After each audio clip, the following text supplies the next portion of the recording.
پوچھا گیا ہے کہ گھر کے لیے پیسے جمع کر رہے ہیں، کیا ان پر زکوٰۃ لازم ہے؟ ہاں بالکل لازم ہے.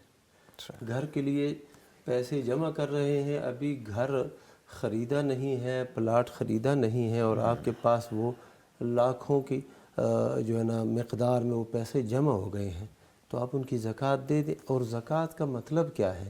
زکوٰۃ کا مطلب ہے بڑھوتری اور اسی طرح نشو و نما اور پاکی.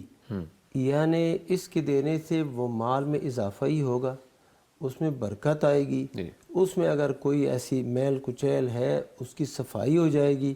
اور یہ ہے بھی کتنا، 1,00,000 میں سال بعد، یہ ہر مہینے نہیں ہے، 6 ماہ بعد نہیں ہے، بلکہ 1 سال کے بعد جو ہے وہ کتنے پیسے دینے ہیں؟ 2,500. 1,00,000 کے پیچھے 2,500. تو انشاءاللہ یہ 2,500 دینے سے کوئی بے برکتی نہیں ہوگی، بلکہ برکت آئے گی. اور یہ چونکہ ابھی پیسے آپ نے گھر میں لگائے ہی نہیں ہیں، آپ کے پاس نقد پڑے ہیں، آپ کی نیت ہے کہ میں گھر خریدوں گا، پلاٹ خریدوں گا، اس لیے جب تک آپ گھر نہیں خریدتے یا پلاٹ نہیں خریدتے تو آپ کے پاس یہ نقد سرمایہ ہے. سال گزرنے پر آپ اس کی زکوٰۃ ادا کریں گے. ٹھیک ہے. اس کا ایک اچھا پہلو یہ بھی ہے جی نا مفتی صاحب.